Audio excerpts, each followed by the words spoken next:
स्वागत है PTC news विचार दर्शकों का। मैं हरप्रीत सिंह विचार तकरार लैके एक बार फिर तो थोड़े सामने हाजिर है। ऐती मार पई कुरलाने तैकी दर्द ना आया। धन श्री गुरु नानक देव जी ने यह रब नूं मेणा मारिया सी उदों जदों लुकाई ते जुल्म हो रहा सी। कुछ अजिहा ही मेणा कल एक मां ने मारिया रब नूं जदों उसके पुत्र ते अणमनुखी तशद्दद हो रहा सी। ते तशद्दद करने वाले कौन सन? साडे राखे यानी कि पुलिस। सनौर तो एक गुरसिख नौजवान गुरुद्वारा साहब दे लई सेवा करने लई निकलदा पर वह दरिंदियां दा शिकार हो जाता है। रात विच पुलिस फड़ लैंदी उहनूं, फड़ के थाणे लैके जाती है। बिना किसी जुर्म ते अणमनुखी तशद्दद ढाया जाता है। अजिहा तशद्दद जिहड़ा तुहानूं टीवी ते असीं दस भी नहीं सकते, अजिहा तशद्दद उस लड़के नाल कीता गया। उसकी हालत इन्नी खराब हो गई कि रजिंद्रा हस्पताल उसनूं दाखिल कराना पिया और हले भी वह ज़ेरे इलाज है। सरकार हरकत विच आई, पुलिस हरकत विच आई, ASI मुअत्तल कर दिता गया। हुणे हुणे जानकारी ये भी मिली है कि हुण जांच दे मजिस्ट्रेट जांच दे हुक्म भी दे दिते गए ने। पर वड्डी गल यह है कि पहला सुणिया ही जांदा सी कि जदों पंजाब दा काला दौर सी अजिहा तशद्दद नौजवानों दे नाल कीता जांदा सी, पर हुण जदों असीं अखी देखदे हां तां इह हजम नहीं हुंदी गल कि हले भी अजिहे दरिंदे मौजूद ने पुलिस दे विच जिहड़े अजिहा जुल्म करदे ने। और उस तो भी वड्डी हैरान करन वाली गल यह है कि CM साहब दे अपने शहर दे विच इह हाल है तां पूरे पंजाब दा तुसीं सहजे ही अंदाजा ला सकदे हो कि की हाल होएगा। पहली बार नहीं है पंजाब पुलिस दे कारनामे लगातार असीं देख रहे हैं। अजिहे तशद्दद दा शिकार होए बहुत सारे लोग ने जिहड़े वार-वार सामने आके हाल दुहाई मचाते हैं, पर समझ नहीं आता कि सरकार सुत्ती क्यों पई है। इसे तो विचार चर्चा लैके हाजिर हुए हैं। सब तो पहला जान पछाण करा देने विरसा सिंह वलटोहा साहब सीनियर आगू ने श्रोमणी अकाली दल के, नील गर्ग साहब बुलार ने आम आदमी पार्टी के, करनैल सिंह पीर मुहम्मद साहब प्रधान ने AISSF ने, प्रोफैसर मजीत सिंह जी सियासी माहर ने और सरबजीत कौर पीड़ित के माता जी ने। जिहड़ा लड़का हस्पताल दे विच ज़ेरे इलाज है उहदे माता जी भी साडे नाल मौजूद ने। सब तो पहला सरबजीत कौर जी मैं तुहाडे तो ही शुरुआत करांगा। सरबजीत कौर जी सब तो पहला दसो ये पूरा मामला की है? पुलिस ये कह रही है कि जिहड़े मुलाजम ने उन्होंने शराब नहीं पीती हुई सी, लड़कियां ने बदतमीजी की है, उन्होंने जाली वीडियो बनाने की कोशिश की है जबरदस्ती, उस तो बाद पुलिस ने कार्रवाई की है।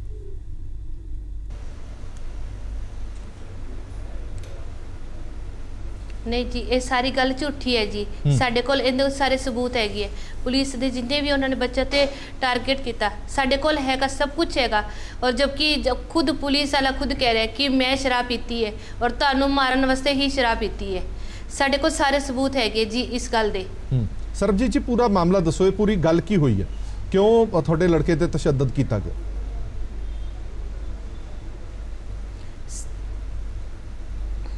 साडे बच्चे रात 10 बजे दुखनिवारण साहब जा रहे सन जी।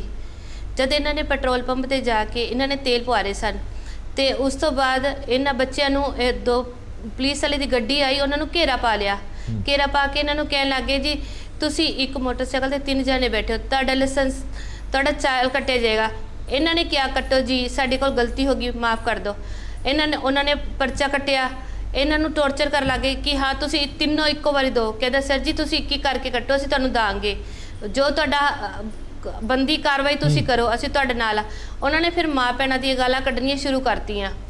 जब उन्होंने माँ भैणों दी गालां कड्ढियां फिर बच्चे कह लगे सर तुसी जिहड़ी कार्रवाई करनी करो और माँ भैणों दी गालां ना कड्ढो। फिर उन्होंने बच्चों नूं किया, फिर उन्होंने बच्चों नूं किया भी तुसी बई नशा किता होया है। एक मेरा छोटा बच्चा गुरविंदर सिंह दी दाड़ी पुट के कहंदा इन्हें नशा किता होया है। उहदे नाल जबरदस्ती करन लगे भी इन्हों कहंदे इन्हां नशे दा इहदे उत्ते केस करांगा। फिर बच्चों नूं जद गुस्सा आया उन्होंने ये कहा भी इन्हें नशा नहीं करया होया सर जी तुसी करया होया है।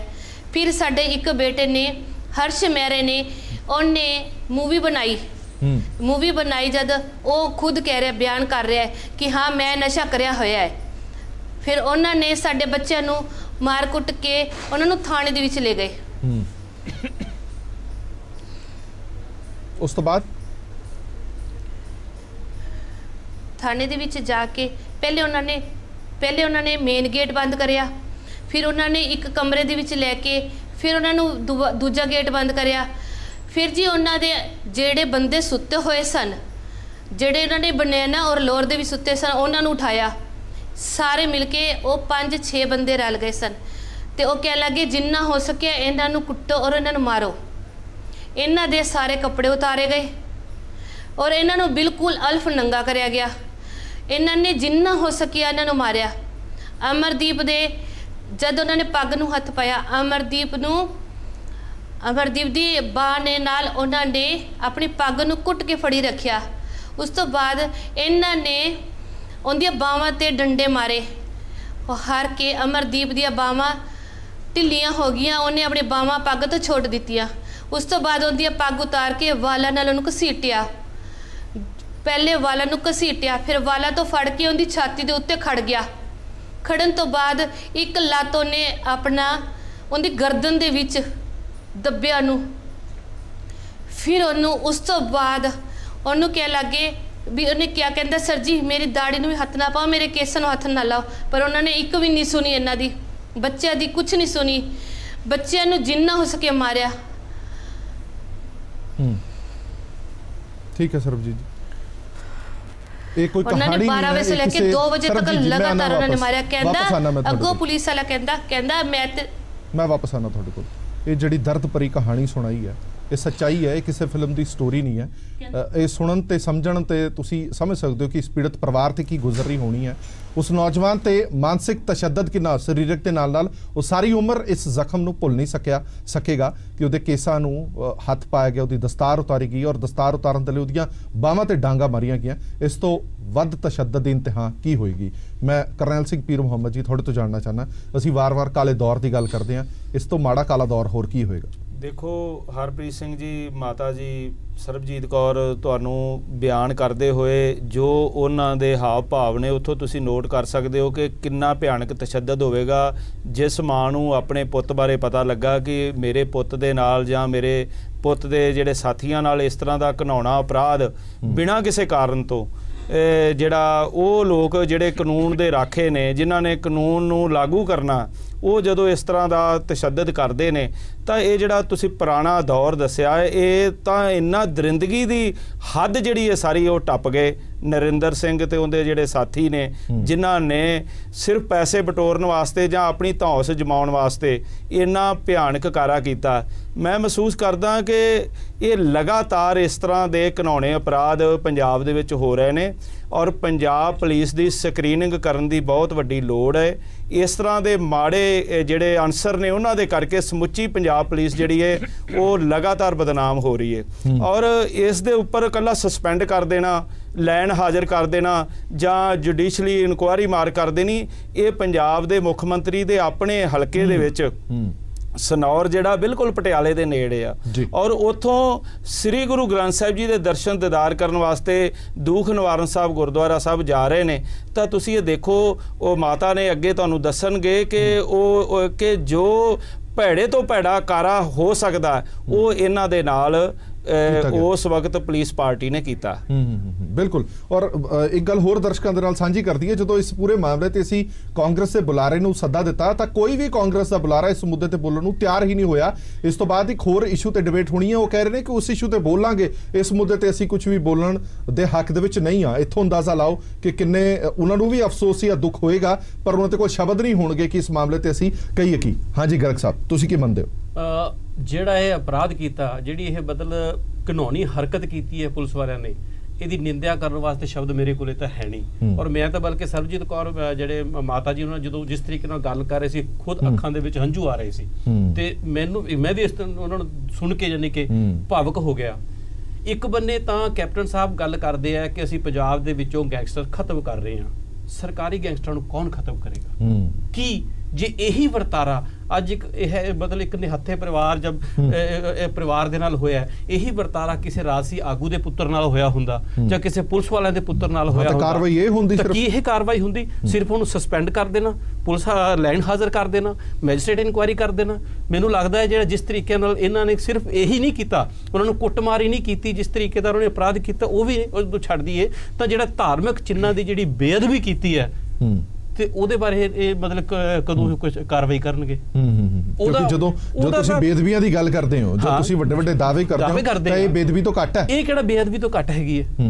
ਤੇ ਮੇਰੇ ਕੋਲ ਐਕਚੁਅਲੀ ਹਰਪ੍ਰੀਤ ਜੀ ਅੱਜ ਕੋਈ ਸ਼ਬਦ ਨਹੀਂ ਹੈਗੇ ਕਿ ਮੈਂ ਇਸ ਦੇ ਉੱਤੇ ਕੁਝ ਬੋਲ ਸਕਾਂ। ਵਲਟੋਆ ਸਾਹਿਬ, ਵਿਰਸਾ ਸਿੰਘ ਵਲਟੋਆ ਸਾਹਿਬ, ਗੱਲ ਇਹ ਹੈ ਕਿ ਅਕਸਰ ਹੀ ਇਹ ਕਿਹਾ ਜਾਂਦਾ ਕਿ ਪੁਲਿਸ ਦਾ ਰਾਜਨੀਤੀਕਰਨ ਹੋ ਗਿਆ, ਪੁਲਿਸ ਤੇ ਲਗਾਮ ਕੱਸਣ ਵਾਲਾ ਕੋਈ ਨਹੀਂ ਹੈਗਾ, ਪਰ ਜਦੋਂ ਇਦਾਂ ਦੇ ਮਾਮਲੇ ਸਾਹਮਣੇ ਆਉਂਦੇ ਨੇ ਤਾਂ ਅਜਿਹਾ ਵਾਕਈ ਸੋਚਣ ਲਈ ਮਜਬੂਰ ਹੋ ਜਾਂਦੇ ਆ ਕਿ ਜਿਨ੍ਹਾਂ ਨੇ ਸਾਡੀ ਰਾਖੀ ਕਰਨੀ ਹੈ ਜਦੋਂ ਉਹ ਜ਼ੁਲਮ ਢਾਣ ਲੱਗ ਜਾਣ ਤਾਂ ਫਿਰ ਜਿਹੜੀ ਕਰੂਪ ਰੂਪ ਜਿਹੜਾ ਪੁਲਿਸ ਦਾ ਸਾਹਮਣੇ ਆਉਂਦਾ ਹੈ, ਫਿਰ ਕਿਹਦਾ ਇਹ ਹੁਣ ਤੋਂ ਦਮ ਹੋਊਗਾ ਕਿ ਜੇ ਉਸ ਦੇ ਖਿਲਾਫ ਕੋਈ ਜ਼ੁਲਮ ਹੁੰਦਾ ਤਾਂ ਪੁਲਿਸ ਜਾ ਕੇ ਦਰਖਾਸਤ ਕਰੇ ਕਿ ਪੁਲਿਸ ਆਪ ਹੀ ਨਾ ਤਸ਼ੱਦਦ ਢਾ ਰਹੀ ਹੈ ਤਾਂ ਫਿਰ ਰਾਖੀ ਕੌਣ ਕਰੂਗਾ? ਹਰਪ੍ਰੀਤ ਜੀ, ਜਿਹੜੀ ਇਹ ਘਟਨਾ ਵਾਪਰੀ ਹੈ, ਜਿਸ ਤਰ੍ਹਾਂ ਸਾਰਿਆਂ ਨੇ ਜ਼ਿਕਰ ਕੀਤਾ, ਤੁਸੀਂ ਵੀ ਕੀਤਾ ਹੈ ਔਰ ਜਿੰਨੇ ਵੀ ਸੁਣੀ ਹੈ ਜਾਂ ਉਸ ਬੱਚੇ ਦੀ ਦਰਦ ਸੁਣਿਆ ਜਿਹਨੇ ਜੀ, ਔਰ ਜਦੋਂ ਉਹਦੀ ਜਿਸ ਤਰੀਕੇ ਨਾਲ ਉਹਨੇ ਬਿਆਨ ਕੀਤਾ ਹੈ ਤਾਂ ਹਰ ਕੋਈ ਹਿਲ ਜਾਂਦਾ ਹੈ ਵੀ ਏਡੀ ਵੱਡੀ ਜ਼ੁਲਮ ਦੀ ਇੰਤਹਾ। ਔਰ ਫਿਰ ਦੂਸਰੇ ਬੰਨੇ ਜਿਹੜੀ ਸਭ ਤੋਂ ਵੱਡੀ ਗੱਲ ਹੈ ਕਿ ਜ਼ੁਲਮ ਦੀ ਇੰਤਹਾ ਹੋਈ ਕਿੱਥੇ? ਉਹ ਮੁੱਖ ਮੰਤਰੀ ਦੇ ਆਪਣੇ ਇਲਾਕੇ 'ਚ, ਮੁੱਖ ਮੰਤਰੀ ਸਾਹਿਬ ਦੀ ਮਤਲਬ ਜਿੱਥੇ ਉਹਨਾਂ ਦਾ ਨਿਵਾਸ ਹੈ ਉੱਥੇ ਵਾਪਰੀ। ਔਰ ਇੱਕ ਜਿਹੜੀ ਹਰਪ੍ਰੀਤ ਜੀ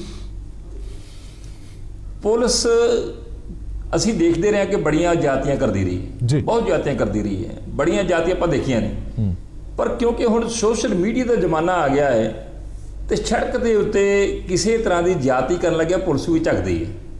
ਭਾਵੇਂ ਬੰਦ ਕਮਰੇ 'ਚ ਬੜਾ ਕੁਛ ਅਜੇ ਵੀ ਚੱਲ ਰਿਹਾ ਹੈ, ਬੜੇ ਲੋਕਾਂ ਨੂੰ ਤਸ਼ੱਦਦ ਦਾ 3rd ਡਿਗਰੀ ਦਾ ਜਿਹੜਾ ਆ ਸ਼ਿਕਾਰ ਬਣਾਇਆ ਜਾ ਰਿਹਾ ਹੈ, ਪਰ ਕਦੇ ਪੁਲਿਸ ਵਾਲਿਆਂ ਦੀ ਜਿਸ ਤਰੀਕੇ ਨਾਲ ਇਹਨਾਂ ਨੇ ਕੀਤਾ ਆ ਔਰ ਉਹਨਾਂ ਬੱਚਿਆਂ ਨਾਲ ਜਿਹੜੇ ਗੁਰਸਿੱਖ ਬੱਚੇ ਨੇ ਜਿਹੜੇ ਗੁਰਦੁਆਰਾ ਸਾਹਿਬ ਜਾ ਰਹੇ ਨੇ, ਤੇ ਜੇ ਉਹਨਾਂ ਨੇ ਕਿਸੇ ਤਰ੍ਹਾਂ ਦੀ ਕੋਈ ਕੁਤਾਹੀ ਕੀਤੀ ਹੈ, ਨਿਯਮਾਂ ਦੀ ਕੁਤਾਹੀ ਕੀਤੀ, ਤੁਸੀਂ ਕਾਰਵਾਈ ਕਰਦੇ ਹੋ। ਪਰ ਥਾਣੇ 'ਚ ਲਿਜਾ ਕੇ 3rd ਡਿਗਰੀ ਕਰਨੀ, ਉਹਨਾਂ ਦੀ ਧਾਰਮਿਕ ਬੇਅਦਬੀ ਕਰਨੀ, ਉਹਨਾਂ ਨੂੰ ਜਲੀਲ ਕਰਨਾ, ਸਭ ਤੋਂ ਵੱਡੀ ਗੱਲ ਜਿਸ ਤਰੀਕੇ ਨਾਲ ਉਹਨਾਂ ਨੂੰ ਜਲੀਲ ਕੀਤਾ ਗਿਆ, ਜਿਸ ਤਰ੍ਹਾਂ ਦੀ ਉਹ ਕਹਾਣੀ ਬਿਆਨ ਕਰਦੇ ਨੇ, ਇਹ ਮੈਂ ਤਾਂ ਕਦੀ ਪੰਜਾਬ ਦੇ ਇਤਿਹਾਸ 'ਚ ਮੌਜੂਦਾ ਸਮੇਂ 'ਚ ਨਹੀਂ ਸੁਣੀ। ਕਿ ਪਿਛਲੇ ਲੰਬੇ ਸਮੇਂ ਤੋਂ ਸੁਣਦੇ ਰਹੇ ਹਾਂ ਕਿ ਪਿਓ ਨੂੰ ਧੀ ਨਾਲ ਪਾਉਂਦੇ ਰਹੇ ਨੇ, ਜਦੋਂ ਖੜਕੂਆ ਦਾ ਮੌਕਾ ਸੀਗਾ ਭਰਾ ਨੂੰ ਭੈਣ ਨਾਲ ਕਰਦੇ ਰਹੇ ਨੇ, ਪਰ ਜਿਸ ਤਰ੍ਹਾਂ ਇਹਨਾਂ ਨੌਜਵਾਨਾਂ ਨੂੰ ਜਲੀਲ ਕੀਤਾ ਗਿਆ, ਇਹ ਕੋਈ ਲੋਕਤੰਤਰ ਦਾ, ਇਹ ਕੋਈ ਪੰਜਾਬ ਦੀ ਧਰਤੀ ਹੈ। ਔਰ ਬੜੇ ਦੁੱਖ ਦੀ ਗੱਲ ਹੈ। ਔਰ ਇੱਕ ਗੱਲ ਜਿਹੜੀ ਹੈ, ਆ ਜਿੰਨੇ ਗੈਂਗਸਟਰ ਬਣਦੇ ਨੇ ਉਹਦੇ ਪਿੱਛੇ ਜੇ ਕਹਾਣੀ ਦੇਖੋਗੇ ਕਿਤੇ ਨਾ ਕਿਤੇ ਉਹਨਾਂ ਦਾ ਜ਼ੁਲਮ ਦੀ ਕੋਈ ਦਾਸਤਾਨ ਚੱਲੀ ਹੁੰਦੀ ਹੈ, ਕਿਤੇ ਨਾ ਕਿਤੇ ਉਹਨਾਂ ਨਾਲ ਜ਼ਿਆਦਤੀ ਹੋਈ ਹੁੰਦੀ ਹੈ, ਤੇ ਇਹ ਮਤਲਬ ਸ਼ਰਿਆਮ ਠੀਕ ਹੈ ਮੈਂ ਸਮਝ ਗਿਆ ਤੁਹਾਡੀ ਗੱਲ। ਫਿਰ ਕਸੂਰ ਕੱਢੀਏ ਇਹਨਾਂ ਨੌਜਵਾਨਾਂ ਦਾ, ਮਾੜੀ ਭਾਵਨਾ ਪੈਦਾ ਕਰਨ ਲਈ, ਬਦਲੇ ਦੀ ਭਾਵਨਾ ਪੈਦਾ ਕਰਨ ਵਾਲੀ। ਠੀਕ ਹੈ, ਮੈਂ ਵਲਟੋਆ ਸਾਹਿਬ ਆਉਂਦਾ ਤੁਹਾਡੇ ਕੋਲ। ਪ੍ਰੋਫੈਸਰ ਮਜੀਦ ਜੀ, ਹਾਲੇ ਤੱਕ ਜੇ ਅਕਾਲੀ ਦਲ ਇਲਜ਼ਾਮ ਲਾਉਂਦਾ ਸੀ ਜਾਂ ਆਮ ਆਦਮੀ ਪਾਰਟੀ ਇਲਜ਼ਾਮ ਲਾਉਂਦੀ ਸੀਗੀ ਕਿ ਪੁਲਿਸ ਤਸ਼ੱਦਦ ਕਰ ਰਹੀ ਹੈ ਭਾਵੇਂ ਐਮਸੀ ਇਲੈਕਸ਼ਨ ਹੋਣ, ਮੈਂ ਨਾ ਵਲਟੋਆ ਸਾਹਿਬ 1 ਮਿੰਟ ਚਾਹਨਾ ਵਾਪਸ ਤੁਹਾਡੇ ਕੋਲ, ਪਰ ਹੁਣ ਜਦੋਂ ਇੱਕ ਆਮ ਗੁਰਸਿੱਖ ਨੌਜਵਾਨ ਦੇ ਨਾਲ ਅਜਿਹਾ ਕੁਝ ਹੋ ਰਿਹਾ, ਹੁਣ ਸਰਕਾਰ ਕਿਵੇਂ ਮੁਨਕਰ ਹੋ ਸਕਦੀ ਹੈ? ਜੇ ਕੋਈ ਮੁਨਕਰ ਨਾ ਹੁੰਦੀ ਤੇ ਆ ਜਾ ਕੇ ਜਵਾਬ ਦਿੰਦੇ।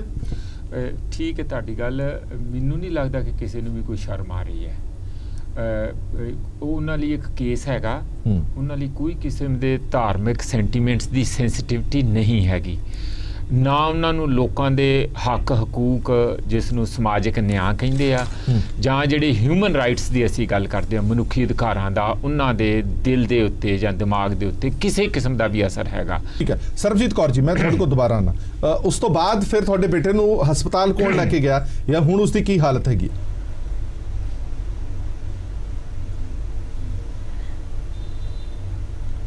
ਨਹੀਂ ਜੀ, ਪਹਿਲੇ ਉਹਨਾਂ ਨੂੰ ਉੱਥੋਂ ਬਾਰਿਆ, ਫਿਰ ਉਹਨਾਂ ਨੂੰ ਜਦੋਂ ਦੇਖਿਆ ਵੀ ਅਮਰਦੀਪ ਦੀ ਤਬੀਅਤ ਬਹੁਤ ਜ਼ਿਆਦਾ ਖਰਾਬ ਹੋ ਗਈ ਤੇ ਉਹ ਆਪਣੀ ਹੀ ਗੱਡੀ ਤੇ ਲੈ ਕੇ ਕਿੱਥੇ ਲੈ ਕੇ ਗਏ ਇਹ ਨਹੀਂ ਪਤਾ ਸਾਨੂੰ, ਕਿੱਥੇ ਲੈ ਕੇ ਗਏ। ਫਿਰ ਉਹਨੂੰ ਆਪਣੇ ਆਪ ਹੀ ਇੰਜੈਕਸ਼ਨ ਲਗਵਾਏ, ਗੋਲੀਆਂ ਦਵਾਈਆਂ, ਉਹਨੂੰ ਕੀ ਖਵਾ ਕੇ ਲਿਆਏ ਕੁਝ ਨਹੀਂ ਪਤਾ। ਫਿਰ ਦੁਬਾਰਾ ਫਿਰ ਥਾਣੇ 'ਚ ਲੈ ਕੇ ਆਏ, ਫਿਰ ਉਹਨੂੰ ਟੌਰਚਰ ਕੀਤਾ, ਫਿਰ ਉਹਨੂੰ ਦੁਬਾਰਾ ਟੌਰਚਰ ਕੀਤਾ। ਫਿਰ ਉਸ ਤੋਂ ਬਾਅਦ ਬੱਚਿਆਂ ਨੂੰ 2:30 ਵਜੇ ਤੱਕ ਇਹਨਾਂ ਨੇ ਪੂਰੀ ਮਾਰ ਕੁੱਟ ਕਰੀ ਉਹਨਾਂ ਨਾਲ। ਜਦ ਮੈਨੂੰ ਪਤਾ ਚੱਲਿਆ ਵੀ ਉੱਥੇ ਬੱਚਿਆਂ ਨਾਲ ਇਹ ਜ਼ੁਲਮ ਹੋ ਰਿਹਾ ਹੈਗਾ ਤੇ ਮੇਰੀ ਤਬੀਅਤ ਬਹੁਤ ਜ਼ਿਆਦਾ ਖਰਾਬ ਹੋ ਗਈ ਸੀ। ਠੀਕ 3:30 ਵਜੇ ਮੈਨੂੰ ਰਜਿੰਦਰਾ ਹਸਪੀਟਲ 'ਚ ਭਰਤੀ ਕਰਾਇਆ ਗਿਆ। ਜਦ ਉਹਨਾਂ ਨੂੰ ਪਤਾ ਚੱਲਿਆ ਵੀ ਇਹਨਾਂ ਦੀ ਮੰਮੀ ਨੂੰ ਅਟੈਕ ਦੀ ਸ਼ਿਕਾਇਤ ਹੋ ਗਈ, ਉਹਨਾਂ ਨੇ ਬੱਚਿਆਂ ਨੂੰ 6:30 ਵਜੇ ਛੋੜ ਦਿੱਤਾ ਗਿਆ। ਉਹਨਾਂ ਉਸ ਤੋਂ ਬਾਅਦ ਫਿਰ ਜਦ ਬੱਚੇ ਇੱਥੇ ਆਏ, ਸਭ ਨਾਲ ਪਹਿਲੇ ਨਿਤਿਨ ਮੇਰਾ ਮੇਰੇ ਕੋਲ ਆਇਆ। ਜਦੋਂ ਉਹਨਾਂ ਨੇ ਦੇਖਿਆ ਵੀ ਮੈਨੂੰ ECG ਲੱਗ ਰਹੀ ਹੈ, ਆਕਸੀਜਨ ਲੱਗੀ ਹੈ, ਪਰ ਉਹ ਫਿਰ ਵੀ ਬੜੀ ਹਿੰਮਤ ਕਰਕੇ ਮੈਨੂੰ ਕਹਿੰਦਾ ਆਂਟੀ ਅਸੀਂ ਸਾਰੇ ਮਾਰੇ ਗਏ। ਮੈਨੂੰ ਹੋਸ਼ ਆਉਣ ਦੀ ਬਜਾਏ ਮੈਂ ਦੁਬਾਰਾ ਬੇਹੋਸ਼ ਹੋ ਗਈ ਔਰ ਨਿਤਿਨ ਮੇਰਾ ਮੇਰੇ ਉੱਪਰ ਆਣ ਕੇ ਉਹ ਵੀ ਬੇਹੋਸ਼ ਹੋ ਗਿਆ। ਡਾਕਟਰ ਨੇ ਮੈਨੂੰ ਵੀ ਸਾਂਭਿਆ ਔਰ ਉਹਨੂੰ ਵੀ ਸਾਂਭਿਆ। ਕੱਲੀ ਨਿਤਿਨ ਮੇਰਾ ਦੀ ਮੰਮੀ ਉਸ ਟਾਈਮ ਮੇਰੇ ਕੋਲ ਹੈਗੀ ਸੀ। ਬਸ ਉਹ ਕਹਿਣ ਲੱਗੀ ਵੀ ਮੈਂ ਹੁਣ ਕੁਝ ਨਹੀਂ ਕਰ ਸਕਦੀ, ਮੈਂ ਕੱਲੀ ਰਹਿ ਗਈ। ਉਸ ਤੋਂ ਬਾਅਦ ਇੱਕ ਇੱਕ ਕਰਕੇ ਬੱਚਾ ਜਦੋਂ ਮੈਨੂੰ ਦੇਖਣ ਵਾਸਤੇ ਆਏ, ਉਹਨਾਂ ਦੀ ਹਾਲਾਤ ਦੇਖ ਨਹੀਂ ਪਾਈ। ਕਿਸੇ ਦੀ ਲੱਤਾਂ ਵਿੰਗੀਆਂ, ਕਿਸੇ ਦੀਆਂ ਬਾਹਾਂ ਸੁੱਜੀਆਂ, ਕਿਸੇ ਦੀ ਛਾਤੀ ਸੁੱਜੀ, ਕਿਸੇ ਦੇ ਸਿਰ ਦੇ ਵਾਲ ਖਿੱਚੇ ਹੋਏ, ਉਹਨਾਂ ਦੇ ਵਾਲ ਸੁੱਜੇ ਹੋਏ। ਇੱਕ ਬੇਟਾ ਹੈ ਗੁਰਵਿੰਦਰ ਸਿੰਘ, ਉਹਦੀ ਦਾੜੀ ਦੇ ਵਾਲ ਉਹਦੇ ਹੱਥ ਦੇ ਵਿੱਚ ਹਜੇ ਵੀ ਹੱਥ ਲਗਾਓ ਉਹਨੂੰ ਦਰਦ ਮਹਿਸੂਸ ਹੁੰਦਾ ਹੈਗਾ, ਸਿਰ ਦਰਦ ਮਹਿਸੂਸ ਹੁੰਦਾ ਹੁੰਦੇ। ਜਦੋਂ ਬੱਚੇ ਉੱਥੇ ਹਸਪੀਟਲ ਵਿੱਚ ਆਏ, ਸਾਰੇ ਦਾ ਮੈਡੀਕਲ ਹੋਇਆ। ਉਹਨਾਂ ਨੇ ਸਾਨੂੰ ਜਦ ਅਮਰਦੀਪ ਸਿੰਘ ਦੀ ਹਾਲਤ ਜ਼ਿਆਦਾ ਖਰਾਬ ਹੋਈ, ਫਿਰ ਬੱਚੇ ਸਾਰੇ ਰੋਏ, ਕਹਿੰਦੇ ਮੰਮੀ ਉਹਨਾਂ ਨੇ ਸਾਨੂੰ ਇੱਕ ਹੋਰ ਟੌਰਚਰ ਕੀਤਾ ਹੈ। ਅਸੀਂ ਦੱਸਿਆ ਕਿ ਪੁੱਛਿਆ ਕੀ, ਕਹਿੰਦਾ ਮੰਮੀ ਸਾਨੂੰ ਨੰਗਿਆ ਕਰਕੇ ਉਹਨਾਂ ਨੇ ਸਾਡੇ ਲਿੰਗ ਖਿਚਵਾਏ ਇੱਕ ਦੂਜੇ ਕੋਲੋਂ।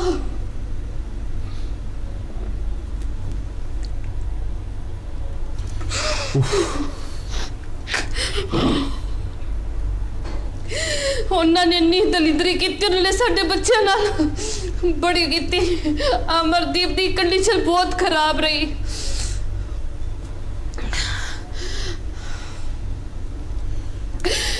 ਫਿਰ ਉਹਨੂੰ ਉਸ ਤੋਂ ਬਾਅਦ ਜਦ ਡਾਕਟਰ ਨੇ ਉਹਨਾਂ ਨੇ ਐਮਰਜੈਂਸੀ 'ਚ ਰੱਖਿਆ ਸੀ, ਸਾਰੀ ਗੱਲ ਦੱਸੀ ਉਹਨੂੰ ਵੀ ਇਹਨੂੰ ਇਹ ਤਕਲੀਫ ਹੈਗੀ, ਇਹਦਾ ਇਹ ਇਲਾਜ।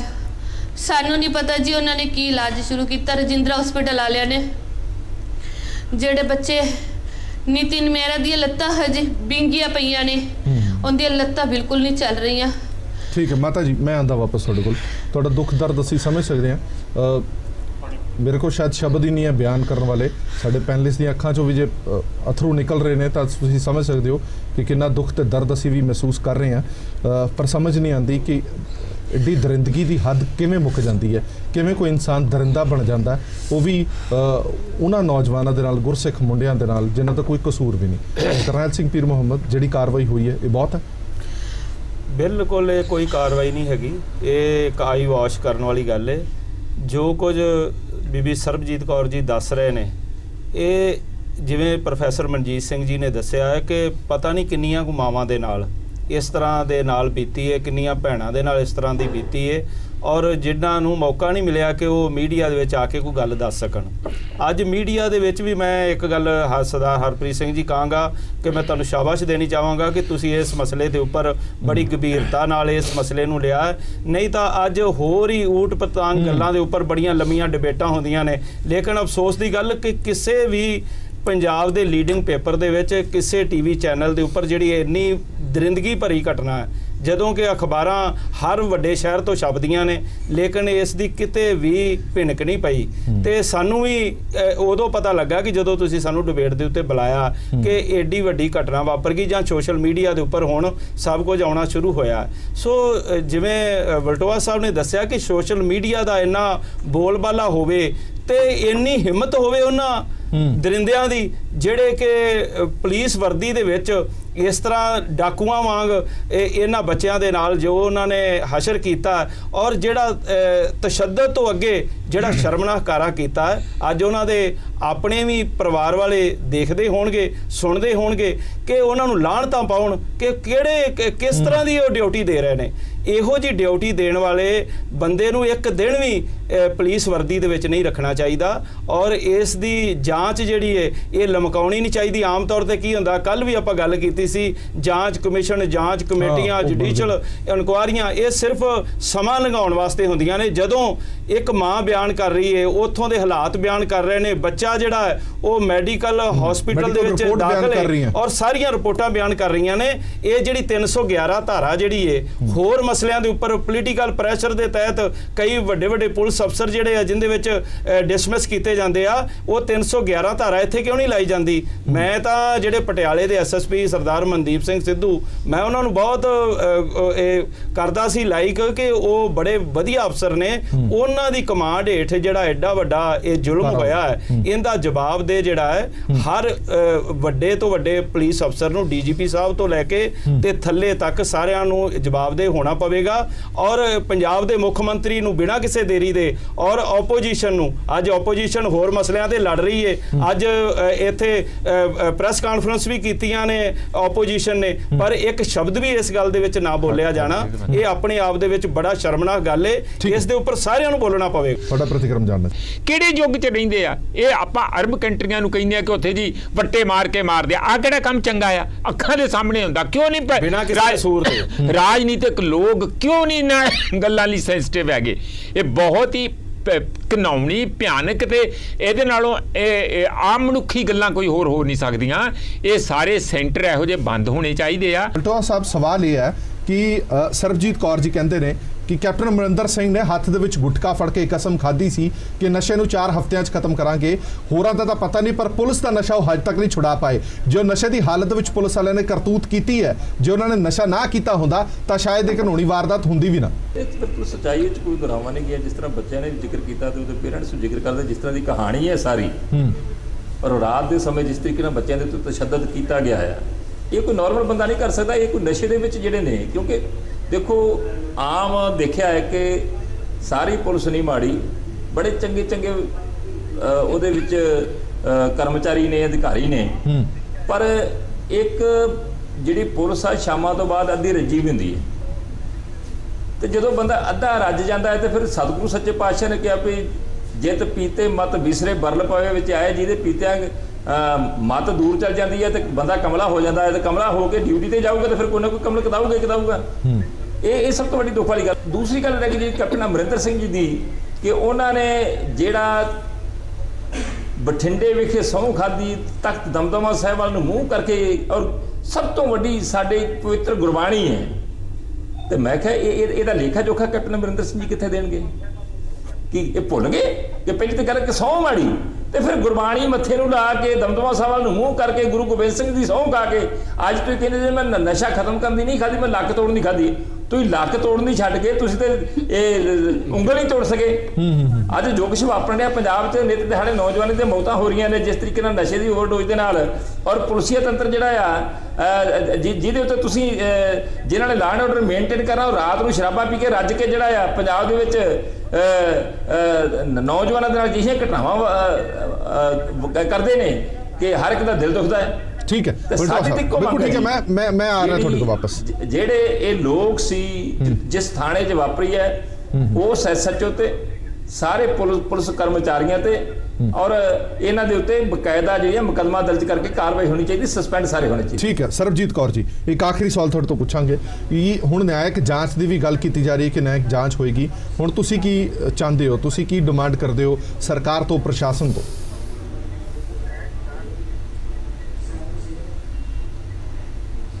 ਅਸੀਂ ਚਾਹੁੰਦੇ ਹਾਂ ਇਹਨਾਂ ਨੂੰ ਪੰਜਾਂ ਨੂੰ ਨੌਕਰੀ ਤੋਂ ਹਟਾਇਆ ਜਾਏ। ਬੱਚੇ ਦਾ ਜਿਹੜਾ ਕੈਰੀਅਰ ਖਰਾਬ ਹੋਇਆ, ਪਹਿਲੇ ਇਹ ਦੱਸੋ, ਪਹਿਲੇ ਇਹ ਦੱਸੋ ਇਹਨਾਂ ਦੇ ਹੁਣ ਬੱਚੇ ਦਾ ਕੀ ਬਣੂਗਾ? ਉਹਨਾਂ ਨੇ ਤੇ ਕੈਰੀਅਰ ਖਰਾਬ ਕਰਤਾ ਬੱਚੇ ਦਾ। ਅਸੀਂ ਇਹ ਕਹਿੰਦੇ ਆ ਵੀ ਇਹਨਾਂ ਨੂੰ ਪੰਜਾਂ ਨੂੰ ਕੜੀ ਤੋਂ ਕੜੀ ਸਜ਼ਾ ਦਿੱਤੀ ਜਾਵੇ। ਮੈਂ ਇੱਕ ਛੋਟੇ ਜਿਹੇ ਬ੍ਰੇਕ ਲਈ ਇੱਥੇ ਰੁਕਾਂਗਾ, ਬ੍ਰੇਕ ਤੋਂ ਬਾਅਦ ਇੱਕ ਹੋਰ ਅਹਿਮ ਮੁੱਦੇ ਤੇ ਵੀ ਚਰਚਾ ਰੱਖਾਂਗੇ। ਇੱਕ ਛੋਟੇ ਜਿਹੇ ਬ੍ਰੇਕ ਲਈ ਇੱਥੇ ਰੁਕ ਰਹੇ।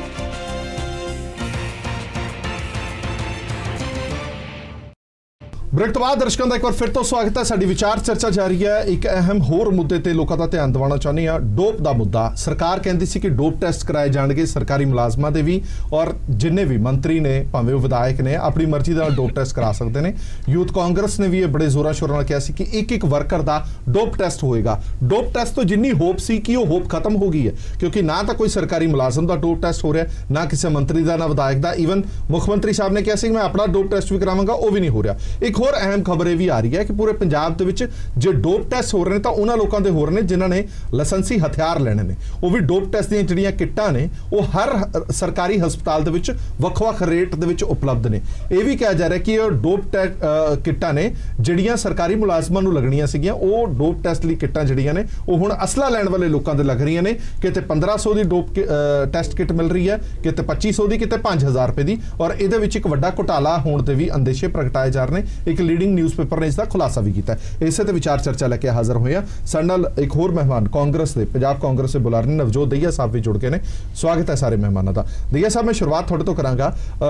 ਜਦੋਂ ਡੋਪ ਟੈਸਟ ਦੀ ਗੱਲ ਸ਼ੁਰੂ ਹੋਈ ਸੀ ਮੁੱਖ ਮੰਤਰੀ ਸਾਹਿਬ ਨੇ ਕਿਹਾ ਸੀਗਾ ਜਿੰਨੇ ਸਰਕਾਰੀ ਮੁਲਾਜ਼ਮ ਨੇ ਜਿੰਨੇ ਅਫਸਰ ਸਾਹਿਬਾਨ ਨੇ ਸਾਰਿਆਂ ਦਾ ਡੋਪ ਟੈਸਟ ਹੋਏਗਾ, ਕਿਉਂਕਿ ਉਮੀਦ ਅਸੀਂ ਇਹ ਕਰਦੇ ਸੀਗੇ ਕਿ ਪੰਜਾਬ ਨੂੰ ਨਸ਼ਾ ਮੁਕਤ ਬਣਾਉਣ ਵਾਲੇ ਇੱਕ ਚੰਗਾ ਕਦਮ ਹੈ। ਪਰ ਇਹ ਡੋਪ ਟੈਸਟ ਦੀ ਕੀ ਹੋਪ ਖਤਮ ਹੋ ਗਈ ਹੈ? ਕਿਤੇ ਵੀ ਕੋਈ ਗੱਲ ਹੁਣ ਨਜ਼ਰ ਨਹੀਂ ਆ ਰਹੀ, ਕਿਤੇ ਵੀ ਸਾਨੂੰ ਇਹ ਸੁਣਨ ਦੇ ਵਿੱਚ ਨਹੀਂ ਮਿਲ ਰਿਹਾ ਕਿ ਸਰਕਾਰੀ ਮੁਲਾਜ਼ਮਾਂ ਜਾਂ ਮੰਤਰੀਆਂ ਜਾਂ ਵਿਧਾਇਕਾਂ ਜਾਂ ਮੁੱਖ ਮੰਤਰੀ ਸਾਹਿਬ ਦਾ ਡੋਪ ਟੈਸਟ ਹੋ ਰਿਹਾ। ਸਰ ਸਾਡੇ ਮੁੱਖ ਮੰਤਰੀ ਸਾਹਿਬ ਨੇ ਜੋ ਐਲਾਨ ਕੀਤਾ ਸੀਗਾ ਉਹਦਾ 4 ਤਰੀਕ ਨੂੰ 4 ਜੁਲਾਈ ਨੂੰ ਨੋਟੀਫਿਕੇਸ਼ਨ ਹੋਇਆ, ਜਿਹਦੇ ਵਿੱਚ ਸਾਰੇ ਪੰਜਾਬ ਦੇ ਮੁਲਾਜ਼ਮ ਹੈਗੇ ਨੇ ਵੱਖ-ਵੱਖ ਸਟੇਜ ਦੇ ਉੱਤੇ ਉਹਨਾਂ ਦਾ ਡੋਪ ਟੈਸਟ ਕੀਤਾ ਜਾਏਗਾ। ਸੋ ਉਹ ਪ੍ਰੋਸੈਸ ਔਨ ਹੈ ਔਰ ਉਹਦੇ ਵਿੱਚ ਜਿਹੜੀਆਂ ਕਿਟਸ ਹੈਗੀਆਂ ਉਹ ਅਵੇਲੇਬਲ ਕਰਾਈਆਂ ਜਾਣਗੀਆਂ। ਜਿਹੜੀ ਕਿਟ ਹੈ ਸਾਨੂੰ ਐਕਸਪੈਕਟਡ ਹੈ ਕਿ 300 ਤੋਂ 500 ਰੁਪਏ ਦੇ ਵਿੱਚ ਪ੍ਰਾਈਸ ਕਾਸਟ ਕਰੇਗੀ। ਇੱਕ ਸਟਰਕਚਰ ਹੈ ਉਹਨੂੰ ਬਣਾਉਣ ਦੇ ਵਿੱਚ, ਉਹਨੂੰ ਇੰਪਲੀਮੈਂਟ ਕਰਨ ਦੇ ਵਿੱਚ ਆਫਟਰ ਆਲ ਥੋੜਾ ਟਾਈਮ ਲੱਗਦਾ। ਨਹੀਂ ਦਈਆ ਸਾਹਿਬ, ਗੱਲ ਇਹ ਹੈ ਨਾ ਕਿ ਜਦੋਂ ਇਹ ਕਿਹਾ ਗਿਆ ਸੀਗਾ, ਜਦੋਂ ਐਲਾਨ ਕੀਤਾ ਗਿਆ ਸੀ ਤੇ ਨਾਲ ਦੇ ਨਾਲ ਇਹ ਕਿਹਾ ਗਿਆ ਸੀ ਕਿ ਡੋਪ ਟੈਸਟ ਸ਼ੁਰੂ ਹੋ ਜਾਏਗਾ। ਇੱਕ ਦੋ ਤੁਹਾਡੇ ਵਿਧਾਇਕ ਸਾਹਿਬ ਵੀ ਅੱਗੇ ਆਏ, ਮੰਤਰੀ ਸਾਹਿਬ ਤ੍ਰਿਪਤ ਰਜਿੰਦਰ ਸਿੰਘ ਬਾਜਵਾ ਸਾਹਿਬ ਵੀ ਅੱਗੇ ਆਏ ਆਪਣਾ ਡੋਪ ਟੈਸਟ ਕਰਾਉਣ ਲਈ। ਉਸ ਤੋਂ ਬਾਅਦ ਸ਼ਾਂਤੀ ਪਸਰ ਗਈ। ਨਾ ਤਾਂ ਤੁਹਾਡਾ ਕੋਈ ਵਿਧਾਇਕ ਹੁਣ ਅੱਗੇ ਆ ਰਿਹਾ, ਨਾ ਕੋਈ ਮੰਤਰੀ ਸਾਹਿਬਾਨ ਅੱਗੇ ਆ ਰਹੇ, ਨਾ ਮੁੱਖ ਮੰਤਰੀ ਸਾਹਿਬਾਨ ਆ ਰਹੇ। ਸਰਕਾਰੀ ਹਸਪਤਾਲਾਂ ਦੇ ਵਿੱਚ ਡੋਪ ਟੈਸਟ ਦੀਆਂ ਕਿੱਟਾਂ ਪਈਆਂ ਨੇ, ਜਾ ਕੇ ਕਰਵਾਉਂਦੇ ਕਿਉਂ ਨਹੀਂ? ਜਿਹੜਾ ਦੁਨੀਆ ਦੀ ਵੱਡੀ ਤੋਂ ਵੱਡਾ ਯਾਤਰਾ ਵੀ ਹੈ ਨਾ, ਉਹਦਾ ਕਦਮ ਪਹਿਲੇ ਸਟੈਪ ਨਾਲ ਹੀ ਸ਼ੁਰੂ ਹੁੰਦਾ ਹੈ। ਕੁਝ ਸਾਡੇ MLA ਸਾਹਿਬਾਨ ਨੇ, ਕੁਝ ਸਾਡੇ ਮੰਤਰੀ ਸਾਹਿਬਾਨ ਨੇ ਉਹ ਕਰਾ ਲੈ। ਜਦੋਂ ਸਾਰਾ ਪ੍ਰੋਸੈਸ ਚੱਲ ਰਿਹਾ ਹੈ, ਆਪਾਂ ਇਨ ਬਿਟਵੀਨ ਸਵਾਲ ਕਿਉਂ ਉਠਾਉਣ ਦੀ ਕੋਸ਼ਿਸ਼ ਕਰ ਰਹੇ ਹਾਂ? ਕੈਪਟਨ ਸਾਹਿਬ ਦੀ ਜਿਹੜੀ ਨੀਤੀ ਹੈ, ਉਹਨਾਂ ਦੀ ਨੇਕ ਨੀਤੀ ਹੈ, ਉਹਨਾਂ ਦੇ ਦਿਮਾਗ 'ਚ ਕਲੈਰਿਟੀ ਹੈ ਕਿ ਅਸੀਂ ਹਰ ਸੈਕਸ਼ਨ ਦੇ ਵਿੱਚ ਇਹਦੀ ਅਵੇਅਰਨੈਸ ਲੈ ਕੇ ਜਾਣੀ ਹੈ ਔਰ ਉਹ ਅਵੇਅਰਨੈਸ ਜਿਹੜੀ ਹੈ ਉਹ ਜਾਏਗੀ। ਆਫਟਰ ਆਲ ਪਰਕੂਲੇਟ ਹੋਣ ਨੂੰ ਥੋੜਾ ਟਾਈਮ ਲੱਗਦਾ। ਦਈਆ ਸਾਹਿਬ, ਤੁਸੀਂ ਇੱਕ ਦੋ ਬੰਦਿਆਂ ਨੂੰ ਕੁਝ ਭਾਵੇਂ ਕਹੀ ਜੋ, ਇੱਕ ਦੋ ਬੰਦਿਆਂ ਨੂੰ ਛੱਡ ਕੇ ਕਿਸੇ ਦਾ ਨਹੀਂ ਹੋਇਆ। ਮੈਂ ਵਾਪਸ ਤੁਹਾਡੇ ਕੋਲ ਆਣਾ, ਮੈਂ ਨੀਲ ਗਰਗ ਸਾਹਿਬ ਦਾ ਰਿਐਕਸ਼ਨ ਇੱਥੇ ਜ਼ਰੂਰ ਜਾਣਨਾ ਚਾਹੁੰਦਾ।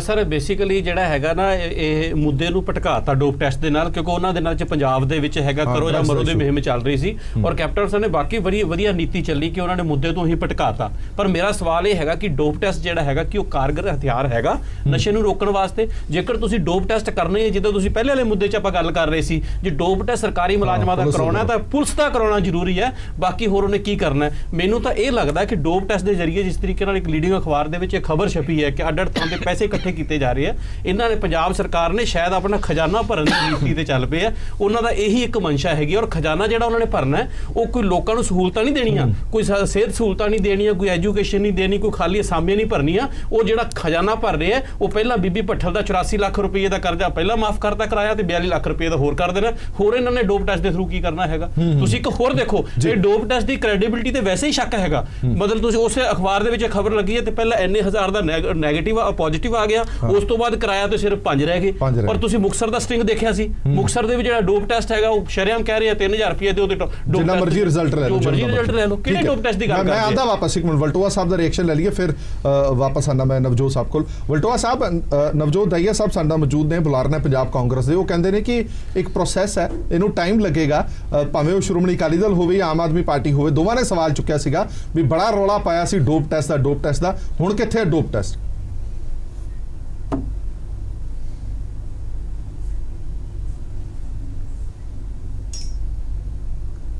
ਹਰਪ੍ਰੀਤ ਜੀ, ਸਭ ਤੋਂ ਪਹਿਲਾਂ ਤਾਂ ਇਹ ਹੈ ਵੀ ਡੋਪ ਟੈਸਟ ਦਾ ਫਾਇਦਾ ਕੀ ਹੈ ਤੇ ਡੋਪ ਟੈਸਟ ਕਰਾਉਣਾ ਕਿਉਂ ਚਾਹੀਦਾ ਜਾਂ ਕਰਨਾ ਕਿਉਂ ਚਾਹੀਦਾ?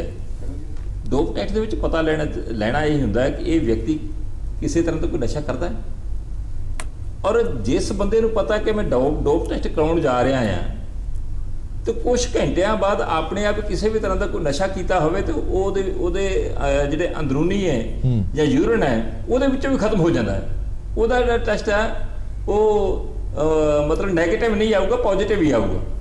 ਸੋ ਇਸ ਤਰ੍ਹਾਂ ਕਰਕੇ ਜਿਹੜਾ ਡੋਪ ਟੈਸਟ ਦੀ ਖੇਡ ਖੇਡੀ ਗਈ ਹੈ ਬਿਲਕੁਲ ਹੀ ਜਿਸ ਤਰ੍ਹਾਂ ਜ਼ਿਕਰ ਵੀ ਹੋਇਆ ਕਿ ਸਰਕਾਰ ਨੇ ਸ਼ਾਇਦ ਰੈਵਨਿਊ ਕਮਾਉਣ ਵਾਸਤੇ, ਪੈਸਾ ਇਕੱਠਾ ਕਰਨ ਵਾਸਤੇ ਸਾਰਾ ਕੀਤਾ। ਮੈਂ ਇੱਕ ਤੁਹਾਨੂੰ ਜਿਸ ਤਰ੍ਹਾਂ ਮੁਕਤਸਰ ਦੇ ਹਸਪਤਾਲ ਦੀ ਗੱਲ ਵੀ ਚੱਲੀ ਹੈ, ਬੜਾ ਸਟਿੰਗ ਚੱਲਿਆ ਸੀਗਾ ਜੀ। ਮੈਂ ਇੱਕ ਤੁਹਾਨੂੰ ਗੱਲ ਦੱਸਦਾ ਕਿ ਸਾਡੇ ਜ਼ਿਲ੍ਹੇ ਦਾ ਇੱਕ ਸੀਨੀਅਰ ਕਾਂਗਰਸੀ ਆਗੂ ਜਿਹੜਾ ਸਾਰੇ ਜ਼ਮਾਨੇ ਨੂੰ ਪਤਾ ਕਿ ਮੋਟੀ ਫੀਮ ਖਾਂਦਾ ਤੇ ਫੀਮ ਖਾਣ ਤੋਂ ਬਿਨਾਂ ਉੱਠ ਨਹੀਂ ਸਕਦਾ, ਮੈਨੂੰ ਉਹਨਾਂ ਬੰਦਿਆਂ ਦੱਸਿਆ ਜਿਹੜੇ ਡੋਪ ਟੈਸਟ ਕਰਦੇ ਆ। ਉਹ ਆਂਦਾ ਜੀ ਇੱਕ ਮੁੰਡਾ ਨਾਲ ਲੈ ਗਿਆ, ਕਹਿੰਦਾ ਜੀ ਆਹ ਡੋਪ ਟੈਸਟ ਮੇਰਾ ਕਰੋ। ਉਹ ਆਂਦੇ ਜੀ ਆ ਜਾਓ, ਦਿਓ ਯੂਰਨ ਦਿਓ। ਆਂਦਾ ਜੀ ਮੁੰਡੇ ਦਾ ਲੈ ਲਓ। ਉਹਨੇ ਧੱਕੇ ਨਾਲ ਮੁੰਡੇ ਦਾ ਯੂਰਨ ਦਵਾਇਆ ਔਰ ਆਪਦੇ ਨਾਂ ਦਾ ਡੋਪ ਟੈਸਟ ਪਾਸ ਕਰਾ ਮਤਲਬ ਜਿਹੜਾ ਲੈ ਕੇ ਰਿਪੋਰਟ ਲੈ ਕੇ ਹਾਂਜੀ ਤੇ ਉਹ ਘਰ ਨੂੰ ਚਲਾ ਗਿਆ। ਇਹ ਡੋਪ ਟੈਸਟ ਹੈ। ਔਰ ਲੋਕਾਂ ਕੋਲੋਂ ਵੱਡੀਆਂ ਕੀਮਤਾਂ ਅਦਾ ਕੀਤੀਆਂ ਜਾ ਰਹੀਆਂ ਨੇ। ਡੋਪ ਟੈਸਟਰਾਂ ਦੇ ਵਿਚਾਰੇ ਸਾਰੇ ਕੰਮਕਾਜ ਛੱਡ ਕੇ ਲਾਈਨਾਂ 'ਚ ਲੱਗੇ ਹੁੰਦੇ ਨੇ। ਜਿਹੜੇ ਲੋਕਾਂ ਦਾ ਡੋਪ ਟੈਸਟ ਕਰਨ ਦੀ ਲੋੜ ਹੈ ਅਚਾਨਕ ਕਰਨਾ ਚਾਹੀਦਾ ਹੈ। ਜੇ ਅਚਾਨਕ ਕਰੋਗੇ ਤੇ ਤਦ ਉਹਦਾ ਪਤਾ ਲੱਗੂਗਾ। ਜਿਵੇਂ ਸਾਹਿਬ ਭਗਵੰਤ ਸਿੰਘ ਮਾਨ ਪਿਛਲੇ ਦਿਨ ਸ਼ਰਾਬ ਪੀ ਕੇ ਫਿਰ ਜਾ ਕੇ ਉੱਥੇ ਪਾਰਲੀਮੈਂਟ ਦੇ ਵਿੱਚ ਜਾ ਕੇ ਵੜ ਗਏ ਸੀਗੇ। ਹਾਂਜੀ, ਜਾਂ ਜਿਹੜੇ ਨੇਤਾ ਜੇ ਤਾਂ ਤੁਸੀਂ ਸ਼ੱਕ ਕਰਦੇ ਜਾਂ ਅਚਾਨਕ ਫੜੋ ਉਹਦਾ ਡੋਪ ਟੈਸਟ ਕਰਾ ਦਿਓ। ਜਾਂ ਉਹ ਵਿਅਕਤੀ ਜਿਹੜਾ ਕਰਮਚਾਰੀ ਹੈ ਅਧਿਕਾਰੀ ਹੈ ਜੇ ਤੁਹਾਨੂੰ ਸ਼ੱਕ ਹੈ ਵੀ ਇਹ ਨਸ਼ਾ ਕਰਦਾ ਹੈ ਉਹ ਰਿਪੋਰਟਾਂ ਕਲੈਕਟ ਕਰੋ, ਉਹਨਾਂ ਦੇ ਅਚਾਨਕ ਜਾ ਕੇ ਡੋਪ ਟੈਸਟ ਕਰਾਓ। ਇੱਕ ਮਿੰਟ ਮੈਂ ਵਾਪਸ ਆਣਾ ਇੱਕ ਮਿੰਟ ਤੁਹਾਡੇ ਕੋਲ। ਇੱਕ ਪ੍ਰੋਫੈਸਰ ਮਨਜੀਤ ਜੀ ਮੈਂ ਇੱਕ ਮਿੰਟ ਆਣਾ ਪਲਟੋਆ ਸਾਹਿਬ ਆਣਾ ਮੈਂ ਤੁਹਾਨੂੰ। ਗੱਲ ਇਹ ਹੈ ਕਿ ਖਬਰਾਂ ਇਹ ਵੀ ਆ ਰਹੀਆਂ ਨੇ ਕਿ ਹੁਣ ਕਮਾਈ ਦਾ ਸਾਧਨ ਬਣਦੀਆਂ ਜਾ ਰਹੀਆਂ ਨੇ ਡੋਪ ਕਿੱਟਾਂ। ਪੂਰੇ ਪੰਜਾਬ ਦੇ ਵਿੱਚ ਵੱਖੋ-ਵੱਖ ਸਰਕਾਰੀ ਹਸਪਤਾਲਾਂ ਦੇ ਵਿੱਚ ਵੱਖੋ-ਵੱਖ ਰੇਟ ਨੇ ਇਹਨਾਂ ਡੋਪ ਟੈਸਟ ਕਿੱਟਾਂ ਦੇ। ਔਰ ਹੁਣ ਤੱਕ ਜਿਹੜੇ RTI ਦੇ ਮੁਤਾਬਕ 13 ਲੱਖ ਤੋਂ ਵੱਧ ਜਿਹੜੀ ਕਮਾਈ ਸਿਰਫ ਇਹਨਾਂ ਕਿੱਟਾਂ ਦੇ ਰਾਹੀਂ ਹੋਗੀ। ਨਹੀਂ ਬਿਲਕੁਲ ਠੀਕ ਹੈ। ਲੋਕਾਂ ਦੀ ਤਰਾਸਦੀ ਦੇ ਉੱਤੇ ਜਿਹੜਾ ਉਲਟਾ ਸਰਕਾਰਾਂ ਆਪਣੇ ਤੌਰ ਤੇ ਸੋਚਣ ਲੱਗ ਜਾਂਦੀਆਂ ਆ ਔਰ ਇਹਦੇ 'ਚ ਬਿਜ਼ਨਸ ਆ। ਔਰ ਇਹ ਮੈਂ ਤੁਹਾਨੂੰ ਦੱਸਾਂ ਇਹ ਇੱਥੇ ਹੀ ਨਹੀਂ, ਹਿੰਦੁਸਤਾਨ 'ਚ ਹੀ ਨਹੀਂ, ਗਲੋਬਲੀ ਇੰਜ ਚੱਲਦਾ ਆ। ਇੱਕ ਵਾਇਰਸ ਮਾੜੀ ਜੀ ਛੱਡਤੀ ਜਾਂਦੀ ਆ ਔਰ WHO ਤੋਂ ਪਾਸ ਕਰਾਤਾ ਜਾਂਦਾ। ਨੇਸ਼ਨ ਆਫਟਰ ਨੇਸ਼ਨ ਉਹਨਾਂ ਦੇ ਖਤਰੇ ਦੀ ਘੰਟੀ ਮਾਰ ਕੇ ਪਤਾ ਨਹੀਂ ਕਿੰਨੇ ਹਜ਼ਾਰਾਂ ਕਰੋੜਾਂ ਰੁਪਏ ਖਜ਼ਾਨਿਆਂ 'ਚੋਂ ਕੱਢ ਕੇ ਇੰਜ ਕੰਪਨੀਆਂ ਲੈ ਜਾਂਦੀਆਂ। ਉਹ ਇੱਥੇ ਵੀ ਚੱਲੂਗਾ ਔਰ ਉਹਦੇ 'ਚ ਹਿੱਸਾ ਪੱਤੀ ਦਾ ਵੀ ਇੱਕ ਸਾਡਾ ਰਿਵਾਜ ਬਣ ਗਿਆ। ਉਹ ਤੇ ਇੱਕ ਕਿਸਮ ਦਾ ਅਲਾਉਡ ਹੀ ਬਣ ਗਿਆ ਵੀ ਇਹ ਵਾਈਟ ਮਨੀ ਹੈ, ਇਹਦਾ ਹਿੱਸਾ ਪੱਤੀ ਵੀ ਨਾਲੋਂ ਨਾਲ ਚੱਲੀ ਜਾਊਗਾ। ਮੈਨੂੰ ਜਿਹੜੀ ਸਭ ਤੋਂ ਦੁੱਖ ਦੀ ਗੱਲ ਲੱਗਦੀ ਹੈ ਵੀ ਅਸਲ ਵਿੱਚ ਤੇ ਮੁੱਦਾ ਤੇ ਸੀਗਾ ਨਸ਼ੇ ਖਤਮ ਕਰਨ ਦਾ। ਤੁਸੀਂ ਨਸ਼ੇ ਜਿਹੜੇ ਖਤਮ ਉਹਨਾਂ ਨੂੰ ਤਾਂ ਤੁਸੀਂ ਫ੍ਰੀ ਕਰਤਾ, ਇੱਕ ਪਾਸੇ ਰੱਖਤਾ ਵੀ ਤੁਸੀਂ ਮੌਜਾਂ ਕਰੋ, ਤੁਸੀਂ ਆਪਣਾ ਨਸ਼ਾ ਜਿੰਨਾ ਵੇਚਣਾ ਵੇਚੀ ਚਲੋ ਤਸਕਰਾਂ ਨੂੰ। ਅਸੀਂ ਤੇ ਜਿਹੜੇ ਆਪਣੇ ਇੰਪਲਾਈ ਭੈਣਾਂ ਭਰਾ ਸਾਰੇ ਜਿਹੜੇ ਕਿਸੇ ਵੀ ਰੂਪ 'ਚ ਕਿੰਨੀ ਵੀ ਸੇਵਾ ਕਰ ਰਹੇ ਆ ਔਰ ਉਹਨਾਂ ਨੂੰ ਤੁਸੀਂ ਇਹ ਕਰਾਰ ਦੇਤਾ ਕਿ ਸਾਨੂੰ ਤੁਹਾਡੇ ਤੇ ਸ਼ੱਕ ਆ। ਇਹ ਕਿੱਡੀ ਮਾੜੀ ਗੱਲ ਆ। ਕਿਸੇ ਦੀ ਤੁਸੀਂ ਇੰਟੀਗ੍ਰਿਟੀ ਤੇ, ਕਿਸੇ ਦੇ ਤੁਸੀਂ ਜ਼ਹਿਨੀਅਤ ਤੇ, ਕਿਸੇ ਦੇ ਕਲਚਰ ਤੇ, ਕਿਸੇ ਦੀ ਪਰਸਨੈਲਿਟੀ ਤੇ ਹਮਲਾ ਆ। ਇਹ ਬਿਲਕੁਲ ਨਹੀਂ ਹੋਣਾ ਚਾਹੀਦਾ। ਇਹ ਕੋਈ ਤਰੀਕਾ ਆ ਤੁਸੀਂ ਸਾਰਿਆਂ ਨੂੰ ਕਹੋ। ਇਹ ਤਾਂ ਸਾਫ਼ ਯਾਰ ਆ ਕਿ ਕਿਤੇ ਨਾ ਕਿਤੇ ਪੈਸੇ ਵਾਲੀ ਕੋਈ ਦੂਜੀ ਕੁੰਡੀ ਇਹਦੇ ਵਿੱਚ ਫਸਾਈ ਹੋਈ ਹੈ। ਨਹੀਂ ਤੇ ਹਰ ਬੰਦੇ ਦਾ ਕਰਾਉਣ ਦੀ ਕੀ ਲੋੜ ਪਈ ਹੋਈ ਹੈ। ਇਸ ਕਰਕੇ ਮੈਨੂੰ ਅਲੱਗ-ਅਲੱਗ ਰੇਟ ਅਲੱਗ ਹੈ ਹੀ। ਉਹ ਤੇ ਇੱਕ ਕਿਸਮ ਦਾ ਹੈ। ਇਹ ਕਹਿੰਦੇ 300 ਤੋਂ 500 ਇਹ ਸਰਕਾਰ ਦੇ ਉੱਤੇ ਜਿਹੜੀ ਅੱਗੇ ਹੀ 2 ਲੱਖ ਕਰੋੜ ਰੁਪਏ ਤੋਂ ਵੱਧ ਕਰਜ਼ਾਈ ਹੈ। ਇਹੋ ਜਿਹੇ ਕੰਮ ਪੁੱਠੇ ਆਪਾਂ ਕਿਉਂ ਕਰਦੇ ਆ? ਜਿਹੜਾ ਕੰਮ ਕਰਨਾ ਉਹਦੇ ਤੇ ਫੋਕਸ ਕਰੋ। ਔਰ ਕੰਮ ਕਰਨ ਵਾਲਾ ਇਹ ਹੈ ਕਿ ਅਜੇ ਤੱਕ ਤੁਹਾਡੇ ਕੋਲ ਇੱਕ ਵੀ ਠੁੱਕ ਦਾ ਤਕੜਾ ਜਿਹੜਾ ਤਸਕਰ ਆ ਉਹ ਨਹੀਂ ਫੜਿਆ ਗਿਆ। ਵਿਚਾਰੇ ਜਿਹੜੇ ਵਿਕਟਿਮ ਆ ਉਹਨਾਂ ਨੂੰ ਫੜ ਕੇ ਤੁਸੀਂ ਜੇਲ੍ਹਾਂ 'ਚ ਦੇ ਦਿੱਤੇ। ਜਿਨ੍ਹਾਂ ਨੂੰ ਕਿ ਜਦ ਕੇ ਰੀਹੈਬਿਲਿਟੇਟ ਕਰਨ ਦੀ ਲੋੜ ਸੀ ਉਹਨਾਂ ਨੂੰ ਨਸ਼ਾ ਛਡਾ ਕੇ ਨਸ਼ਾ ਮੁਕਤ ਕਰਕੇ ਕੋਈ ਕੰਮ ਕਾਰ ਦਿਓ। ਜਿਹੜਾ ਕਿ ਤੁਸੀਂ ਹਰ ਘਰ 'ਚ ਇੱਕ ਨੌਕਰੀ ਦੇਣੀ ਇਹਨਾਂ ਨੂੰ ਦੇ ਦਿਓ।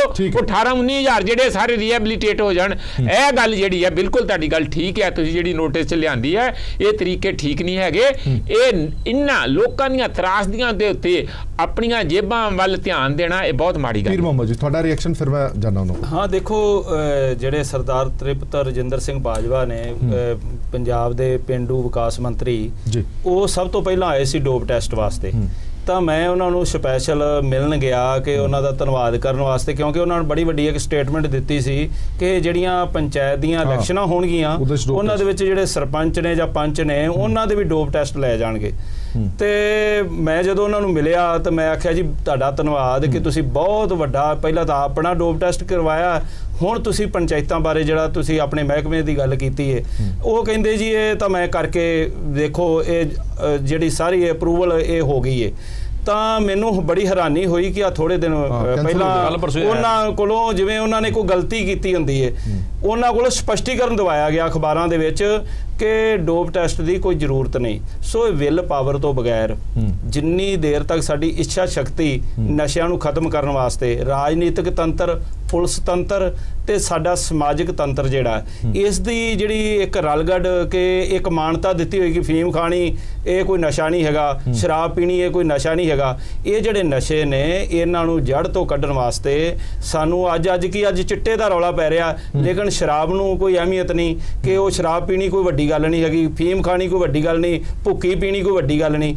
ਇਹ ਸਾਰੇ ਨਸ਼ੇ ਜਿਹੜੇ ਆ ਸਾਡੀ ਜ਼ਿੰਦਗੀ ਨੂੰ ਬਰਬਾਦ ਕਰ ਰਹੇ ਆ, ਸਾਡੇ ਸਮਾਜ ਨੂੰ ਬਰਬਾਦ ਕਰ ਰਹੇ ਆ। ਆਪਾਂ ਇਸ ਤੋਂ ਪਹਿਲਾਂ ਜਿਹੜੀ ਡਿਬੇਟ ਆਪਾਂ ਕੀਤੀ ਏ ਉਹਦੇ ਵਿੱਚ ਜਿਹੜਾ ਪੁਲਿਸ ਦੇ ਅੰਦਰ ਜੇ ਉਸ ਰਾਤ ਨਸ਼ਾ ਨਾ ਕੀਤਾ ਹੁੰਦਾ ਪੁਲਿਸ ਕਰਮਚਾਰੀਆਂ ਨੇ, ਸ਼ਾਇਦ ਇਹ ਘਟਨਾ ਨਾ ਵਾਪਰਦੀ, ਕਿਉਂਕਿ ਬੁੱਧੀ ਭ੍ਰਿਸ਼ਟ ਕਰ ਦਿੰਦੇ ਆ ਨਸ਼ੇ। ਸੋ ਹਰ ਤਰ੍ਹਾਂ ਦਾ ਨਸ਼ਾ ਮਾੜਾ ਹੈ। ਸੋ ਮੈਂ ਪੰਜਾਬ ਸਰਕਾਰ ਨੂੰ, ਕੈਪਟਨ ਸਾਹਿਬ ਨੂੰ ਔਰ ਜਿਹੜੇ ਸਾਡੇ ਜਿੰਨੇ ਵੀ ਮੰਤਰੀ ਸਾਹਿਬਾਨ ਨੇ, MLA ਸਾਹਿਬਾਨ ਔਰ ਆਪੋਜੀਸ਼ਨ ਨੂੰ, ਸਾਰਿਆਂ ਨੂੰ ਕਹਾਂਗਾ ਕਿ ਆਪਣੀ ਇੱਛਾ ਸ਼ਕਤੀ ਬਣਾਓ, ਇਹਦੇ ਉੱਤੇ ਰਾਜਨੀਤੀ ਨਾ ਕਰੋ, ਇੱਕ ਦੂਜੇ ਨੂੰ ਮਿਹਣੇ ਨਾ ਦਿਓ, ਇਹਨੂੰ ਖਤਮ ਕਿਵੇਂ ਕੀਤਾ ਜਾਵੇ, ਨਹੀਂ ਤਾਂ ਸਾਡੀ ਜਵਾਨੀ ਤੇ ਸਾਡਾ ਪੰਜਾਬ ਬਰਬਾਦ ਹੋ ਰਿਹਾ, ਉਹਨੂੰ ਬਰਬਾਦ ਹੋਣ ਤੋਂ ਬਚਾਓ। ਰਾਜ ਕਿੰਦੇ ਤੇ ਕਰੋਗੇ? ਠੀਕ ਹੈ ਨਵਜੋਤ, ਕਿਹੜੀ ਜਨਤਾ ਤੇ ਰਾਜ ਕਰੋਗੇ? ਸਵਾਲ ਬੜੇ ਸਾਰੇ ਨੇ, ਸਾਰਿਆਂ ਦਾ ਜਵਾਬ ਤੁਹਾਡੇ ਤੋਂ ਜਾਣਨ ਦੀ ਕੋਸ਼ਿਸ਼ ਅਸੀਂ ਕਰਾਂਗੇ। ਪਹਿਲਾ ਸਵਾਲ ਇਹ ਹੈ ਕਿ ਡੋਪ ਟੈਸਟਾਂ ਦੇ ਵਿੱਚ ਸੂਬਾ ਸਰਕਾਰ ਨੇ ਇਹਨੂੰ ਕਮਾਈ ਦਾ ਸਾਧਨ ਤਾਂ ਨਹੀਂ ਕਿਤੇ ਬਣਾ ਲਿਆ? ਕਿਉਂਕਿ ਜਿਸ ਤਰ੍ਹਾਂ ਮੈਂ ਕਿਹਾ ਕਿ ਵੱਖੋ-ਵੱਖ ਸ਼ਹਿਰਾਂ ਦੇ ਵਿੱਚ ਵੱਖ-ਵੱਖ ਰੇਟ ਨੇ। ਇਹ ਜਿਹੜਾ ਖੁਲਾਸਾ ਹੋਇਆ, ਅੱਜ ਇੱਕ ਲੀਡਿੰਗ ਅਖਬਾਰ ਨੇ ਖਬਰ ਵੀ ਛਾਪੀ ਹੈ, ਸ਼ਾਇਦ ਤੁਸੀਂ ਪੜ੍ਹੀ ਵੀ ਹੋਏਗੀ, ਕਿ ਲੱਖਾਂ ਰੁਪਏ ਹੁਣ ਤੱਕ ਇਕੱਠੇ ਹੋ ਚੁੱਕੇ ਨੇ ਡੋਪ ਟੈਸਟਾਂ ਦੇ ਜ਼ਰੀਏ। ਔਰ ਮੁੱਦਾ ਤਾਂ ਸੀਗਾ ਨਸ਼ੇ ਖਤਮ ਕਰਨ ਦਾ, ਨਸ਼ੇ ਤਾਂ ਖਤਮ ਹੋਏ ਨੇ ਨਾ ਹੋਏ ਨੇ ਇਹ ਵੱਖਰੀ ਗੱਲ ਹੈ, ਪਰ ਕਮਾਈ ਦਾ ਸਾਧਨ ਜ਼ਰੂਰ ਇਹ ਡੋਪ ਟੈਸਟ ਬਣ ਗਏ ਨੇ। ਹਰਪ੍ਰੀਤ ਜੀ, ਮੈਂ ਸਭ ਤੋਂ ਪਹਿਲਾਂ ਤਾਂ ਗੱਲ ਕਰਾਂਗਾ ਕਿ ਸਾਡੇ ਹੁਣੇ ਲੀਡਰ ਸਾਹਿਬਾਨ ਨੇ ਗੱਲ ਕੀਤੀ ਕਿ ਕੋਈ ਸੀਨੀਅਰ ਕਾਂਗਰਸ ਲੀਡਰ ਅਫੀਮ ਖਾਂਦਾ। ਉਹਨਾਂ ਨੂੰ ਇਹ ਗੱਲ ਸੋਚਣੀ ਚਾਹੀਦੀ ਕਿ ਸਾਡੇ ਬੜੇ ਸੀਨੀਅਰ ਅਕਾਲੀ ਲੀਡਰ ਹੈ ਜਿਨ੍ਹਾਂ ਦੇ ਨਾਂ ਦੇ ਨਾਲ ਫੀਮ ਦਾ ਬ੍ਰਾਂਡ ਜਾਣਿਆ ਜਾਂਦਾ ਸੀ। ਸੋ ਇਸ ਗੱਲ ਤੋਂ ਬਿਨਾਂ ਹੁਣ ਜਿਹੜਾ ਤੁਸੀਂ ਸਵਾਲ ਕੀਤਾ, ਉਹ ਸਵਾਲ ਦਾ ਇਹ ਹੈ ਕਿ ਇੱਕ ਕਿੱਟ ਜਿਹੜੀ ਹੈ ਉਹ 300 ਤੋਂ 500 ਰੁਪਏ ਤੱਕ ਗਵਰਨਮੈਂਟ ਮੁਹੱਈਆ ਕਰਵਾ ਰਹੀ ਹੈ। ਜਿਹੜੀ ਕਨਫਿਊਜ਼ਨ ਸ਼ੁਰੂ ਦੇ ਵਿੱਚ ਹੋਈ, ਆਫਟਰ ਆਲ ਜਦੋਂ ਕਾਸਟ ਸਿਵਲ ਸਰਜਨ ਨੇ ਪਰਚੇਜ਼ ਕੀਤੀ, ਆਪਾਂ ਕੋਈ ਵੀ ਚੀਜ਼ ਜਦੋਂ ਮਾਰਕੀਟ 'ਚ ਖਰੀਦਣ ਜਾਂਦੇ ਆ, ਤੁਸੀਂ ਈਵਨ ਕੋਈ ਕੱਪੜਾ ਖਰੀਦ ਲਓ ਜਾਂ ਕੋਈ ਬ੍ਰੈਡ ਖਰੀਦ ਲਓ, ਵੱਖਰੇ ਬ੍ਰਾਂਡ ਦੇ ਵੱਖਰੇ ਰੇਟ ਹੈ। ਜੇ ਆਪਾਂ ਗੱਲ ਕਰੀਏ ਤਾਂ ਜਿਹੜੀ ਕਿੱਟ ਹੈ ਇਹਦੀ ਜਿਹੜੀ ਪਰਚੇਜ਼ ਜਾਂ ਸੇਲ ਪ੍ਰਾਈਸ ਹੈ ਉਹ ਸੈਂਟਰਲ ਗਵਰਨਮੈਂਟ ਡਿਸਾਈਡ ਕਰਦੀ ਹੈ। ਜੋ ਵੀ ਉਹਦੀ ਪ੍ਰਾਈਸ ਸੈਂਟਰਲ ਗਵਰਨਮੈਂਟ ਮੋਦੀ ਸਰਕਾਰ ਤੈਅ ਕਰਕੇ ਭੇਜੇਗੀ, ਉਹ ਸਾਨੂੰ ਉਸੇ ਭਾਅ ਖਰੀਦਣੀ ਪਏਗੀ। ਜਿਹੜੀ ਤੁਸੀਂ ਗੱਲ ਕੀਤੀ ਆਪਣੇ ਮੂੰਹੋਂ, ਤੁਸੀਂ ਕਿਹਾ ਵੀ ਟੋਟਲ ਹੁਣ ਤੱਕ ਅਖਬਾਰ ਨੇ ਖੁਲਾਸਾ ਕੀਤਾ ਕਿ 13 ਲੱਖ ਰੁਪਈਆ ਜਿਹੜਾ ਹੈਗਾ ਉਹ ਹੁਣ ਤੱਕ ਇਕੱਠਾ ਹੋਇਆ ਤੇ ਕਿੰਨੇ ਟੈਸਟ ਹੋ ਗਏ। ਤੁਸੀਂ ਕੀ ਸਮਝਦੇ ਹੋ ਕਿ 13 ਲੱਖ ਰੁਪਏ ਦੀ ਇਹ ਜਿਹੜਾ ਸਾਰੀ ਮੁਹਿੰਮ ਹੈ, ਇਹ ਤੰਦਰੁਸਤ ਪੰਜਾਬ ਤੋਂ ਬਾਅਦ ਇੱਕ ਮੈਸੇਜ ਦੇਣ ਲਈ ਕਿ ਜਿਹੜੀ ਗਵਰਨਮੈਂਟ ਹੈ ਡਰੱਗ ਲਈ ਬਹੁਤ ਸਿੰਸੀਅਰ ਹੈ, ਡਰੱਗ ਜਿਹੜੀ ਆ ਪੰਜਾਬ 'ਚੋਂ ਨਸ਼ਾ ਖਤਮ ਕਰਨਾ ਹੈ। ਸੋ ਜਦੋਂ ਸਾਡੇ EMPLOYEES, ਸਾਡੇ ਲੀਡਰ ਸਾਹਿਬਾਨ ਮੂਹਰੇ ਆ ਕੇ ਕਰਾਉਣਗੇ, ਸਾਡੀਆਂ ਨਵੀਆਂ ਪਨੀਰੀਆਂ, ਜਿਹੜੀ ਨਵੀਂ ਜਨਰੇਸ਼ਨ ਹੈ ਉਹਦੇ ਦਿਮਾਗ 'ਚ ਹੋਊਗਾ ਕਿ ਅਸੀਂ ਕੱਲ੍ਹ ਨੂੰ ਜੇ ਕੋਈ ਨੌਕਰੀ ਲੈਣੀ ਹੈ, ਅਸੀਂ ਆਪਣੇ ਸਰੀਰ ਨੂੰ ਨਸ਼ਾ ਮੁਕਤ ਰੱਖੀਏ। ਸੋ ਹਰਪ੍ਰੀਤ ਜੀ, ਇਹ ਜਿਹੜਾ ਬਿਲਕੁਲ ਆਪਾਂ ਨੂੰ ਇਹ ਜਿਹੜਾ ਬਹੁਤ ਨਵਜੋਤ ਜੀ ਗੱਲ ਹੋਰ ਹੋ ਰਹੀ ਹੈ। ਨਵਜੋਤ ਜੀ ਗੱਲ ਇਹ ਹੋ ਰਹੀ ਹੈ ਕਿ ਜਿਹੜੇ ਸਰਕਾਰੀ ਹਸਪਤਾਲਾਂ ਦੇ ਵਿੱਚ ਕਿੱਟਾਂ ਮਿਲ ਰਹੀਆਂ ਨੇ, ਤੁਸੀਂ ਤਾਂ ਰੇਟ 300 ਤੇ 500 ਦੱਸੀ ਜਾਂਦੇ ਹੋ। ਮੁਕਤਸਰ ਮਲੋਟ ਦੇ ਜਿੰਨੇ ਸਰਕਾਰੀ ਹਸਪਤਾਲ ਨੇ 1500 ਤੋਂ ਲੈ ਕੇ 5000 ਰੁਪਏ ਤੱਕ ਕਿੱਟ ਵਿਕ ਰਹੀ ਹੈ ਤੇ ਲੱਖਾਂ ਰੁਪਏ ਇਹਨਾਂ ਕਿੱਟਾਂ ਨੂੰ ਵੇਚ ਕੇ ਪ੍ਰਾਪਤ ਹੋ ਗਏ ਨੇ। ਔਰ ਇਹ ਵੀ ਅੰਦੇਸ਼ਾ ਪ੍ਰਗਟਾਇਆ ਜਾ ਰਿਹਾ ਕਿ ਇਹਦੇ ਵਿੱਚ ਘੁਟਾਲਾ ਵੀ ਹੈਗਾ। ਪਹਿਲੀ ਗੱਲ।